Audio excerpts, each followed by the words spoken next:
நம்ம இன்னைக்கு வந்திருக்கக்கூடிய இடம் பார்த்தீங்கன்னா வாங்கடா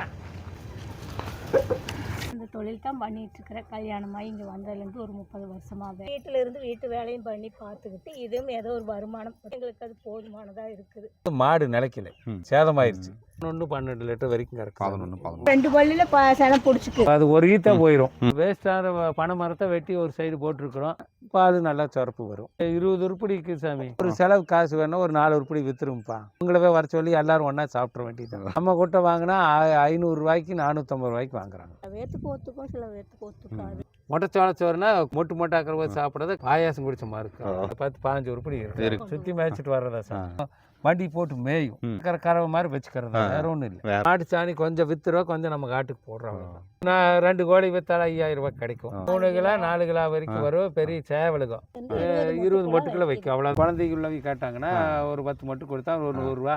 இப்போ வந்தா கபில் தேவ், தேவாக்கு, தோனி, விராட் கோலி, ரோஹித் சர்மா, இது மாதிரி வருண் சக்கரவர்த்தி இருக்கா, சின்ன பொடி பையன். தமிழ் பிளேயர் நம்மளுக்கு நல்லா பிடிக்கும். நீங்க எப்படி ஆக்ரோஷமா செயல்படுவீங்க? எந்த வேலையும் இருந்தாலும் இதை விட்டு போட்டு அதுக்கு ஓடிடுவாரு. அதுதான் எனக்கு கோவம்.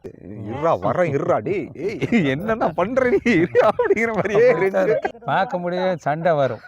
அப்ப அதை பார்த்து சாப்பாடு செய்ய போவீங்க இல்லையான்னு சத்தம் வரும். இப்போ அந்த டைமாவது பார்த்துக்கலாமே. அப்புறம் சொந்த பந்தங்கள் பேசுறதே குறைவாயிருச்சுங்களே. அடுத்த நம்மளுக்கு மிச்சம் வந்தா போதும், அவ்வளவு.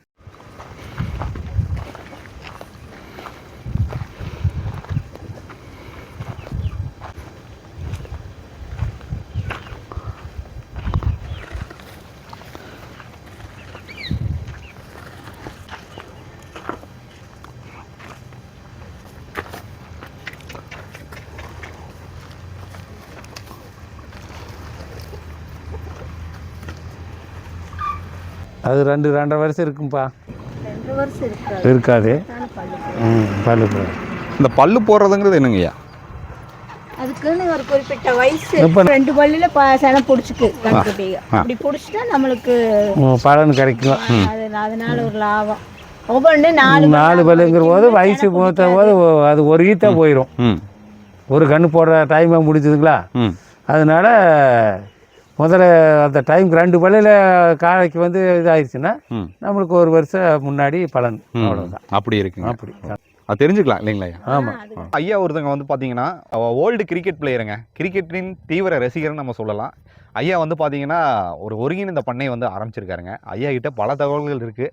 சுவாரஸ்யமாக கிட்டத்தட்ட 1 மணி நேரம் வந்து நான் கலந்துரையாடினேன். அதில் வந்து பல தகவல்கள் ஐயா வந்து எங்கிட்ட பகிர்ந்துக்கிட்டாரு. பல நகைச்சுவையான விஷயங்களும் ஐயா வந்து நம்மக்கிட்ட ஷேர் பண்ணார். ஸோ ஐயாவை சந்திக்கிறதுல ரொம்ப மகிழ்ச்சி அடைகிறேன். அம்மா வணக்கங்கம்மா. ஐயா வணக்கம் ஐயா. நல்லா இருக்கீங்களா? உங்கள் பேர், உங்களை பற்றி ஒரு அறிமுகம் ஐயா. திருமூர்த்திங்க. நம்மளுக்கு 63 வயசு ஆச்சு. அப்போ படித்தது வேலைக்கு போய் ரிட்டையர் ஆகி இப்போ மாடு வளர்த்திட்டு இருக்கிறோம். அவ்வளோதான். அம்மா உங்களை பற்றி சொல்லுங்கம்மா. என்னோட பேர் வேலுமணி. 20 வருஷமாக நான் இந்த தொழில் தான் பண்ணிகிட்ருக்கிறேன். கல்யாணமாக இங்கே வந்ததுலேருந்து ஒரு 30 வருஷமாகவே இதே தொழில் தான். மாடு ஆடு வளர்ப்பு, அதில் எங்களுக்கு ஏதோ ஒரு லாபம். அது கூட மாடு வச்சுருப்போம், அது கூட ஆடுகோ 2 கன்று கிடச்சிதுன்னா அதில் ஒரு லாபம் எங்களுக்கு. மேல் கொண்டு அதில் வருமானம்னு பெருசாக பார்த்திங்கன்னா எதுவும் கிடையாது. ஆனால் எங்களுக்கு தொழில் அதுதாங்கிறனால எங்களுக்கு இதை விட்டு வேறு எதுவும் செய்ய தெரியல. அதனால் அதை பார்த்துட்ருக்குறோம். வீட்டில் வேலை செய்கிறனும் நல்ல பசங்க வேலைக்கு போக படிக்க. அதனால் வீட்டில் இருந்து வீட்டு வேலையும் பண்ணி பார்த்துக்கிட்டு இதுவும் ஏதோ ஒரு வருமானம். எங்களுக்கு சின்ன வருமானமாக இருந்தாலும் எங்களுக்கு அது போதுமானதாக இருக்குது. அதை வச்சு நாங்கள் நடத்திட்டு இருக்கோம். ஐயா உங்களை பற்றிய ஒரு அறிமுகத்தில் நான் நிறைய நேரம் கலந்துரையாடணும். அப்போ வந்து நீங்கள் கிரிக்கெட்டுங்கிறது உங்களுக்கு ரொம்ப தீவிரமான ஒரு ரசிகராக இருந்தீங்க கிரிக்கெட்டுக்கு. ஆமாங்க. ஸோ நீங்கள் ஒரு பிளேயர்னு கூட நீங்கள் சொன்னீங்க. அப்பப்போ ஏதோ கூட விளையாடுவோம், அவ்வளோதான். உங்களுக்கு பிடித்தமான ஒரு கிரிக்கெட் பிளேயர்னா யாரை சொல்லுவீங்க ஐயா? அப்போ வந்தால் கபில் தேவ், சேவாக்கு. இப்போ வந்தனா தோனி, விராட் கோலி, ரோஹித் சர்மா, இது மாதிரி பேட்டர். அவ்வளோதான். பந்து வீச்சாளர்கள் யாரை பிடிக்குங்க? பந்து வீச்சாளர்கள் வந்து அப்போ வந்துன்னா கபில் தேவ் தான். அதுக்கு பின்னாடி அஸ்வின், தமிழ்நாட்டுக்காரன், நல்லா பவுலிங் போட்டான். அவ்வளவுதான். தற்சமயத்தில் இப்போ வந்தது இப்போ வருண் சக்கரவர்த்தி இருக்கா, சின்ன பொடி பையன். அவன் இப்போ நல்லா வந்து வீசி நல்ல டேலண்டாக இருக்கான். அதே மாதிரி ஆல்ரவுண்டாக வாஷிங்டன் சுந்தர் வேற.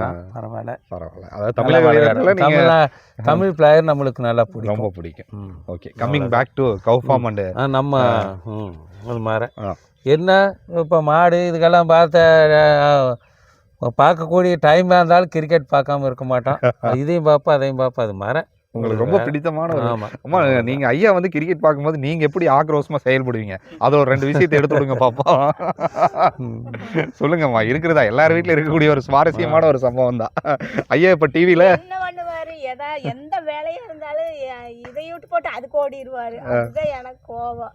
தேவை வெட்டுற நேரத்துக்கு போய் அதை பார்ப்பாரு. மாட்டை பிடிச்சி கட்டுங்க ஏதாவது வேலை சொல்கிற போது அவர் பார்த்தா அவர் வாட்டுக்கு அங்கே உட்காந்துட்டு இருப்பார். நம்மளுக்கு கோவப்பட்ட அப்புறம் எல்லா வேலையும் நம்மளா செய்ய வேண்டியதாக இருக்குது. அதையும் நினைக்கிற ஒரு கோவம் பாரு. இல்லை ஐயா சொல்லவே உங்கள் முகம் அப்படியே மாறுச்சு.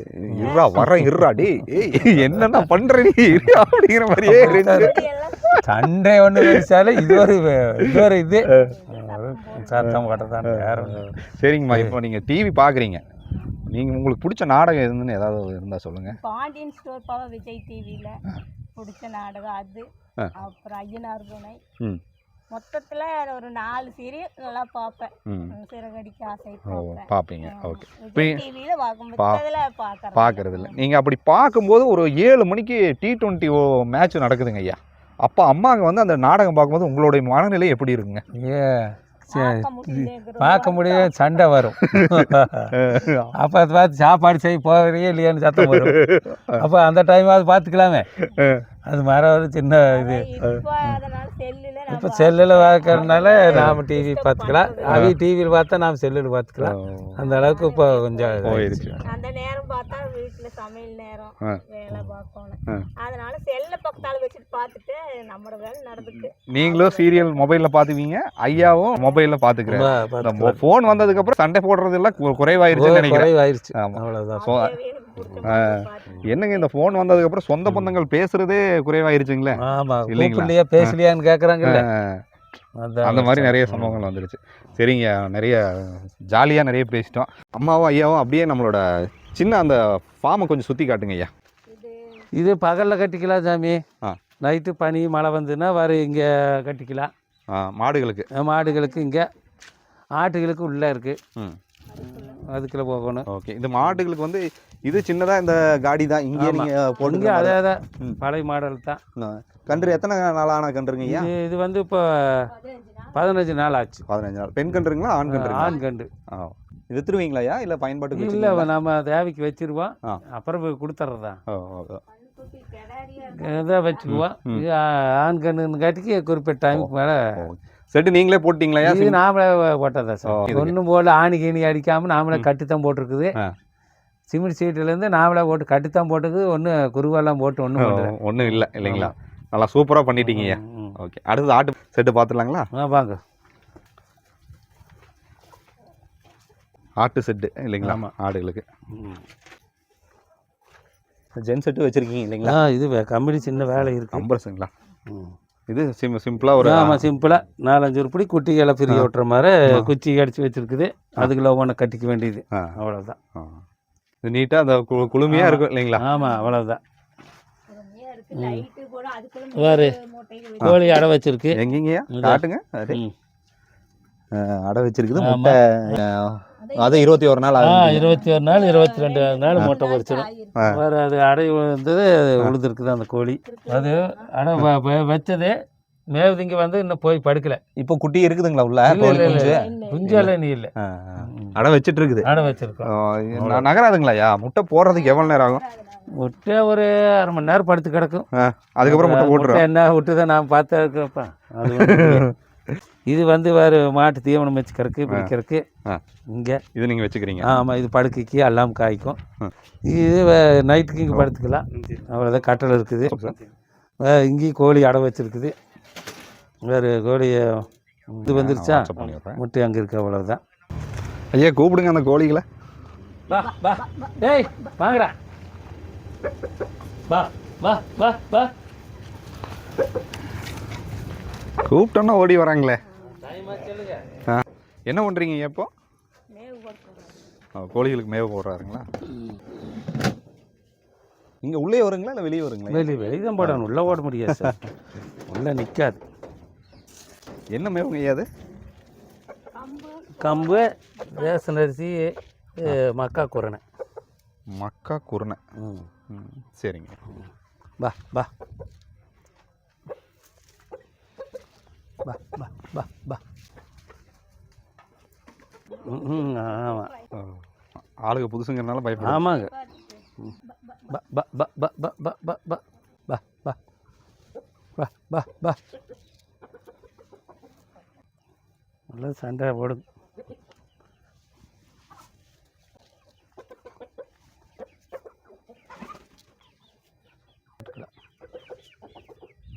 பா பா பா.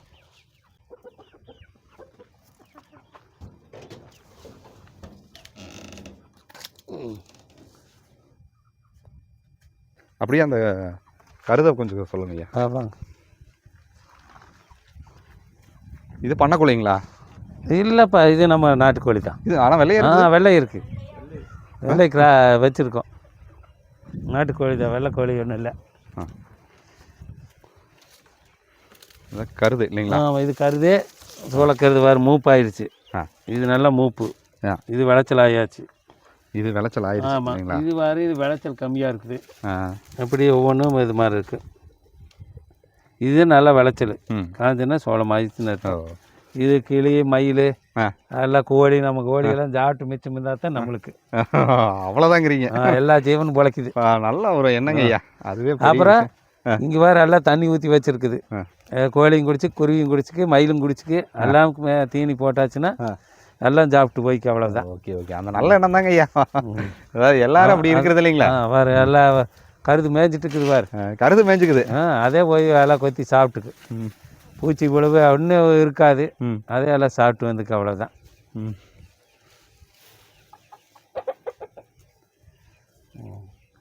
ஒன்று அடைச்சி வைக்க நைட்டோட சரி. அதாவது வாக்கில் போய் அதாவது அடைஞ்சிக்கும். உள்ள ரூமுக்குள்ளே போய் அடைஞ்சிக்குங்க. அப்புறம் மற்றது அதாவது வாக்கில் வரலாம் மேலே கம்பையில் உட்காந்துக்குங்க. மேலே உட்காந்துக்கு இல்லைங்களா? ஆமாம். நல்லா செட்டு சூப்பராக போட்டிருக்கீங்க. நீட்டாக போட்டிருக்கீங்க. அது போட்டுச்சுங்க. இது கம்பெனி ஒன்று தொழில் ஆரம்பிக்க போட்டது. இது நீங்கள் பண்ணுறதுக்கு சைடு ஒர்க்கு ரிட்டையர் ஆகிட்டு அது வேலை பார்த்தோம். அவ்வளோதான். ஃபார்ம் வந்து நீங்கள் ஒருங்கிணைந்த பண்ணை ஆரம்பிச்சிருக்கீங்க. ஆமாம். ஆடு, மாடு, முதல்ல 2 கண்டுக்குட்டி ஊர்லேருந்து பிடிச்சிட்டு வந்தாங்க. ரிட்டையர் ஆகிறதுக்கு முன்னாடி. ரிட்டையர் ஆனால் இதை வேலைன்னு சொல்லி போட்டு முதல்ல ஒரு வருஷத்துக்கு முன்னாடியே பிடிச்சிட்டு வந்தாச்சு. வந்து அங்கே சாலையெல்லாம் போட்டுது. அங்கே வந்து மாடு கட்டுத்தரையெல்லாம் பண்ணுற போது மாடு நிலைக்கல. 2-3 மாடு எல்லாம் சேதமாயிருச்சு. அப்புறம் இன்னும் இங்கே காட்டில் சாலை போட்டு இப்போ மாட்டு தொழுவும் போட்டு இங்கே இருக்குது. அவ்வளோதான். அளவாக 2 மாடு வச்சுக்கிற. அவ்வளோதான். ஜாஸ்தி ஒன்றும் இல்லை. ஆட்டுக்குட்டியை கூட சைடு வச்சுக்க வேண்டியது. இப்போ ஆடுமே எல்லாம் விற்றுட்டோம். வேறு ஜோடி இருக்கிறனால விற்றாச்சு. இனி வேணும்னா வாங்கிக்கலாம். தட்டு எல்லாம் வெட்டி முடிச்சாச்சுன்னா வாங்கிக்கலான்ட்டு இருக்கிறோம். அவ்வளோதான். இப்போ மாடுகள் 2 மாடு கறவை மாடுங்களா ஐயா? ஒன்று கறவை மாடு சாமி, ஒன்று இது கறவை மாடு. அது கறவை மாடு, இது சேன மாடு. ஓகே. எவ்வளோ லிட்டர் பால் கறக்குதுங்க ஐயா? அது ஒரு 11-12 லிட்டர் வரைக்கும் கறக்கு. 11-12. இப்போ வந்து ஸ்டார்டிங் ஒரு 6-7 லிட்டர் வந்துட்டு இருக்குது. கண்டு போட்டு ஒரு 5 நாள் ஆச்சு. 15 நாள் ஆயிடுச்சு. இன்னும் பால் ரைஸ் ஆச்சுன்னா இன்னும் ஒரு 5 லிட்டர் சேர்ந்து கறக்கும். அவ்வளோதான். ஐயா, இப்போ இந்த மாடு வந்து 2 மாடு இருக்குன்னு சொன்னீங்க. இது என்ன மாடுங்க? என்ன இனம்? இடவெட்டு நாட்டு மாடும் இல்லை, ஜெர்சி மாடும் இல்லாமல் கிராஸ் மாடு, சிந்து மாடு. சிந்து மாடுன்னு சொல்லுவாங்க. இந்த மாடுகளுக்கு வந்து நான் இப்போ பார்த்தது வந்து சரி பழைய கிராமத்து ஸ்டைலில் நீங்கள் வந்து அந்த காடி வந்து செட் பண்ணியிருக்கிறீங்க. அந்த கல்லு காடி ஓட்டிருக்கோம். இது எப்படி அமைச்சிங்க? இதை பற்றி கொஞ்சம் சொல்லுங்கள். இது வந்து வேஸ்டான பனை மரத்தை வெட்டி ஒரு சைடு போட்டிருக்கிறோம். ஒரு சைடு கல்லுகள் நட்டினா மேவு அந்த சைடு இந்த சைடு போகாமல் அது தடுங்கல்ல உள்ளே போட்டுக்கிற மாதிரி போட்டுருக்கோம். அவ்வளோதான். அந்த மாதிரி நீங்கள் பண்ணியிருக்கீங்க. இப்போ ஒரு கட்டடம் கட்டி இது மரம் எல்லாம் ஒன்றும் பண்ணல. அவ்வளோதான். அம்மா, நீங்கள் என்னென்ன சப்போர்ட்டிங் பண்ணுவீங்க ஐயாவுக்கு? காலையில் பால்காரர் வந்தால் அவர் இருந்து கூட இருந்து பார்த்துக்குவார். மறுபடியும் மாட்டுக்கு கஞ்சி காய்ச்சி ஊற்றுவோம். அதை கறவை வருதுன்னு சொல்லி அது கூட தவிடு புண்ணாக்கு போடுறதும், சாணி கூட மாடை வளைச்சி போடுறதுக்கு, மேவு வெட்ட போனால் கூட போய் சப்போர்ட்டு என்னால் முடிஞ்சது. இப்போ சோளக்கருதை பற்றி நீங்கள் சொன்னீங்க ஐயா பேசும்போது. சோளக்கருது வந்து நீங்கள் கொடுத்தா எப்படிங்கம்மா அது பால் வந்து அதிகமாக கறக்குங்களா? பால் கருதோட மக்காச்சோளமா மக்காணி கருதோடையா சோளம் பச்சை தட்டு கருதோடையா போட்டுதுன்னா பால் நல்லா சுரப்பு வரும். நல்ல பால் சேர்ந்து கறக்கும். அவ்வளோதான். அதனால நம்மளுக்கு ஒரு 2 படி சேர்ந்து கறக்கும். நம்மளுக்கு லாபம். விலைக்கு வாங்காத பொருள் தானே. கொஞ்சம் பால் சேர்ந்து கிடைச்சா நல்லது. காட்டில் போடுறதுனால கொஞ்சம் சேர்ந்து வரவு கிடைக்கும். அவ்வளோ. அதே வாங்கி போடுறதா இருந்ததுன்னா கொஞ்சம் கஷ்டம். இந்த பால் சுரப்புங்கிறது அந்த திக்கு அதிகமாக இருக்கும், அதான் நான் ஃபேட் அதிகமாக இருக்கும். ஆமாம், அதான் ஃபேட் சொல்கிறீங்க இல்லைங்களா? ஃபேட் அதிகமாக வந்தால் பால் ரேட் கிடைக்கும். அதுபோக நீங்கள் கோழிகள் நீங்கள் வளர்த்துறீங்க இல்லைங்களா? ஆமாம், கோழி இந்த கோழி வந்து பார்த்தீங்கன்னா எத்தனை கோழி நீங்கள் வச்சுருக்கீங்க? இப்போ ஒரு 20 உருப்படி இருக்குது சாமி. 20 உருப்படி? ஆமாம். ஓகே. வேறு அடை வச்சிருந்த கோழி வெளியே வந்திருக்குது. எதுங்க அடை வச்சது கோழி? வேறு அது அது போகுதுங்களா? அதுங்களா டைமுக்கு வருது. ஓ, இப்போ இந்த கோழிகள்லாம் எப்படிங்க நீங்கள் விற்பனைக்காக வச்சுருக்கீங்களா உங்கள் பயன்பாட்டுக்காக? எங்கள் பயன்பாட்டுக்கு போக ஒரு செலவு காசு வேணும், ஒரு 4 உருப்படி விற்றுரும்ப்பா. பாக்கி நம்மளுக்கு தேவைக்கு வச்சு நாம் போய் விலைக்கு வாங்க வேண்டியது இல்லைல்ல. நம்ம ஒரு சாப்பிடணும்னு நினச்சோம்னா நம்மளதில் 10 நாளைக்கு ஒருக்கா வாரம் ஒன்று வேணா போட்டு சாப்பிட்டுக்கிற மாதிரி. நீங்களே சமைச்சு சாப்பிட்டு? ஆமாம், நாமளே சமைச்சு சாப்பிட்டுக்க வேண்டியது. யாராவது கொடுப்பீங்களா ஐயா? அது நம்ம மாதிரி அண்ணன் தம்பி பசங்க இருக்காங்க, அவங்க வந்தாங்கன்னா ஆளுக்கு ஒன்று மாதத்தில் ஒன்று அவங்களுக்கு கொடுத்துட வேண்டியதுதான். அந்த மாதிரி நீங்கள் பண்ணாமல் வேறு அவங்களுக்கு நம்மளுக்கு உண்டான சப்போர்ட் எதாவது அரிசி கொண்டாந்து கொடுத்துருவாங்க. அவங்க தேவைக்கு போகிற அரிசியா ஏதோ கொண்டாந்து கொடுத்தாங்கன்னா அவங்களுக்கு முன்னாடி கொடுத்தா வேலை முடிஞ்ச ஒரு சந்தோஷமா. இல்லையா அவங்களவே வர சொல்லி எல்லாரும் ஒன்றா சாப்பிட்ற வேண்டியது. திருப்தியாக 3 உருப்படி போட்டால் 6 கிலோ வச்சான். வெளியே வாங்கினா எவ்வளோ ஆகுது? வாங்கினா கிலோ 750 ரூபா வரும். ஒரு நாட்டுக்கோழி 1 கிலோ 750 ரூபா. நம்ம கிட்ட வாங்கினா 500 ரூபாய்க்கு 450 ரூபாய்க்கு வாங்குறாங்க. இப்போ நாங்கள் வந்து எங்கள் வீட்டு தேவைக்கு வேணும் அப்படின்னா உங்ககிட்ட கேட்டால் கொடுப்பீங்க? கேட்டால் கொடுப்போம். 550 ரூபாய்னா கொடுப்போம். ஓ, அது உங்ககிட்ட வாங்கிட்டு போய் ஒரு 200 ரூபா சேர்த்து விற்கிறாங்க? சேர்த்து விற்கிறாங்க. பண்ணை நாட்டுக்கோழிக்கு இதுக்கு என்ன வேறுபாடு இருக்குங்க? இது பண்ணை நாட்டுக்கோழி விட இது வந்து டேஸ்ட் அதிகமாக இருக்கும், சூப்பராக இருக்கும். ஆமாம்.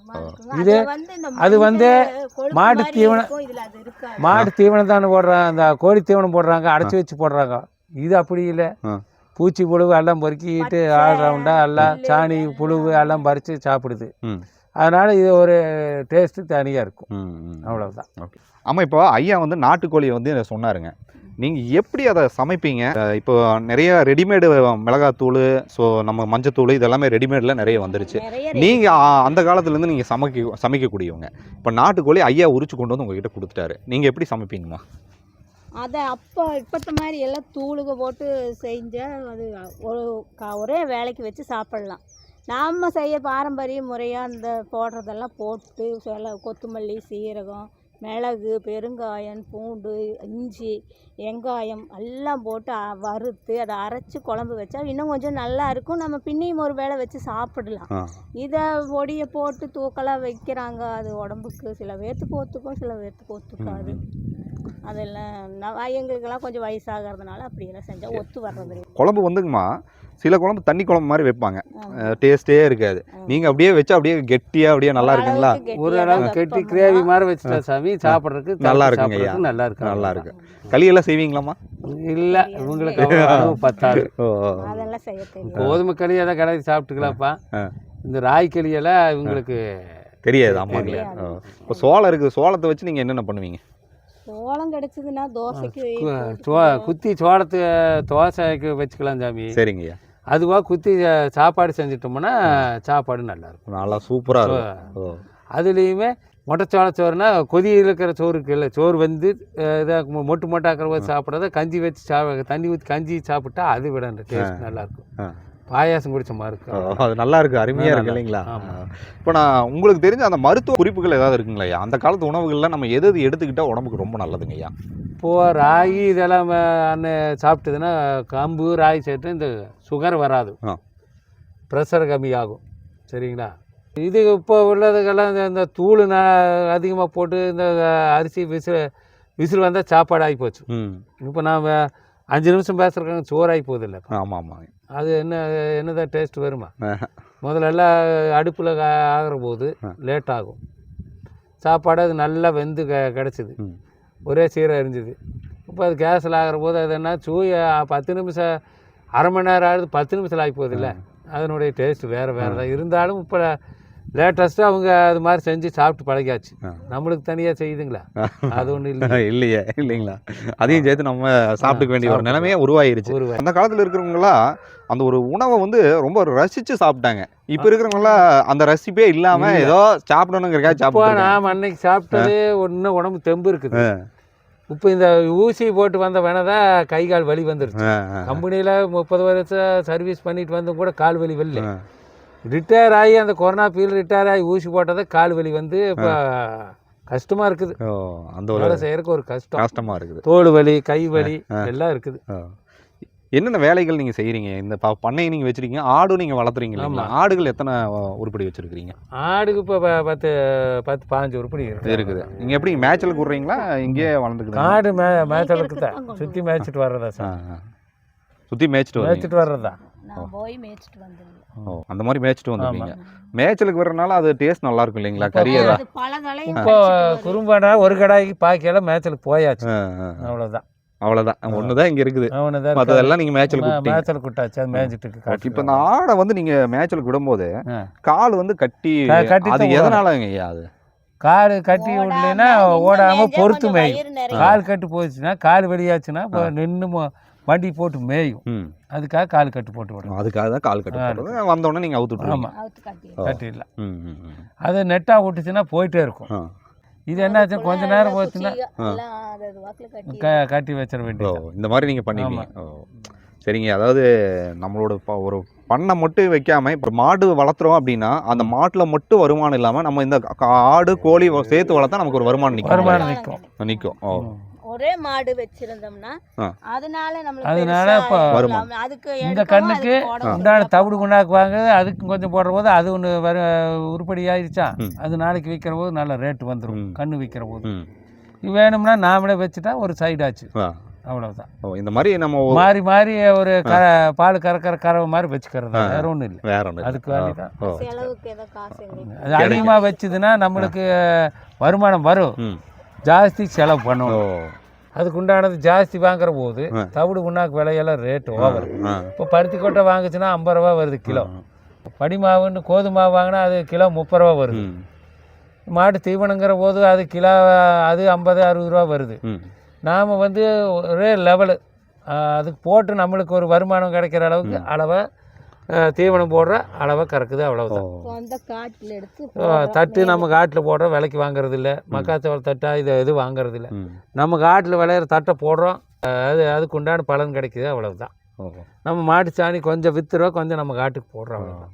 இந்த மாதிரி நீங்கள் ஒரு வருஷம் ஒரு காட்டுக்கு ஒரு ஏக்கராவுக்கு ஒரு வருஷத்துக்கு சாணி போட்ட வேண்டியது, இன்னொரு ஏக்கராவுக்கு இன்னொரு வருஷம் போட்டுக்க வேண்டியது, இப்படி மாறி போட்ட வேண்டியது. ஒரு வருஷம் விட்டு ஒரு வருஷம் மாறி சாணி உரம் போட்டுக்கிற மாதிரி வந்துடும். அவ்வளோதான். இல்லை அதுவாக தேவைக்கு மேலே இருந்தால் வித்துடலாம். அது ஒரு வருமானம் வர. அவ்வளோதான். இதில் நீங்கள் வேலைக்கு போகிறதுக்கு இந்த ஒரு சின்னதாக ஒரு பண்ணை வச்சு நீங்கள் நடத்துறீங்க இல்லையா? இதில் வருமானம் எப்படி வருதுங்க ஐயா? அது என்ன, வேலைக்கு போன ஒரு கூடுதல் சம்பளம் கிடைக்காது. அது மாதமான சம்பளம் மாதிரி. இது மாதமான வரும், இருந்தாலும் இடையில கேப் ஆயிரும். ஒரு கறவை இல்லைன்னா கேப் கம்மியாயிரும்ல. அப்போ தேவைன்னா அதுக்கே மாட்டுக்கு அதுக்கு உண்டானது கையிலேருந்து தான் போடணும். சரியா? அதுதான் பண்ண முடியும். அதாவது நம்ம ஆடு கோழியும் மாட்டோட சேர்த்து நம்ம வளர்த்தோம்னா அது சைடு வருமானம். ஒரு 2 கோழி வித்தால 5000 ரூபாய் கிடைக்கும். நாட்டுக்கோழிக்கு ஒரு கோழி எத்தனை கிலோங்க ஐயா விழுகுது? ஒரு 3 கிலோ 4 கிலோ வரைக்கும் வரும். பெரிய சேவலுக்கும் கோழி எல்லாம் 1.5 கிலோ 2 கிலோ வரைக்கும் வரும். மொட்டு விடுற கோழி வந்து 3 கிலோ வரைக்கும் இடம் வரும். மொட்டு விடுற வரைக்கும். இப்போ நாட்டுக்கோழி வந்து நீங்கள் அடை வந்து காக்குது பார்த்தீங்களா? ஆமாம். எத்தனை நாள் குஞ்சு பொறிக்கிறதுக்கு எத்தனை நாள் டைம் காலவாசம் எடுத்துக்குங்க? 21 நாள் 22ஆம் நாள் குஞ்சு பொறிச்சிடும். அது டெய்லி மேவு தின்னுட்டு போய் அதே அடை படுத்துக்கும், அதே வந்துக்கு அதே போய் படுத்துக்கு. சிலது ஒரு இடி மின்னல் காலமானால் குஞ்சு பொறிக்காது, அது அடிபட்டு போகும். மீறினா 2 குஞ்சு 1 குஞ்சு பொறிக்கும். 10 மட்டும் வைப்போம். அதை லிமிட்டு 10 மட்டும் வைக்கலாம். அந்த 10 மட்டுலேயே ஒன்று தவறி 7 குஞ்சு 8 குஞ்சு பொறிச்சுன்னா அந்த கழுகு காக்காயெல்லாம் முடிச்சது போக ஒரு 4 குஞ்சு 5 குஞ்சு தான் தேரும் ஒரு கோழிக்கு. ஒரு 4 கோழி இருந்தால் ஒரு 20 உருப்படி தேரும் ரவுண்டு ரோலிங்க்கு. அவ்வளோதான். இப்போ ஒரு நாட்டுக்கோழி வந்து எத்தனை நாள் வந்து முட்டை வைக்கிங்க ஐயா? 15 முட்டை வைக்கும் சாமி. ஒவ்வொரு நாளைக்கு ஒரு நாள் முட்டை பிறகார இடையில ஒரு நாளைக்கு கேப் போனாலும் போயிடும். ஒரு 5 மொட்டு 20 மொட்டுக்குள்ள வைக்கும். அவ்வளோதான் நம்ம நாட்டுக்கோழி. அவ்வளோதான். எத்தனை நாளைக்கு ஒரு டைம் இந்த மாதிரி வைக்கிங்க ஐயா? 3 மாதம் ஆகும் சாமி.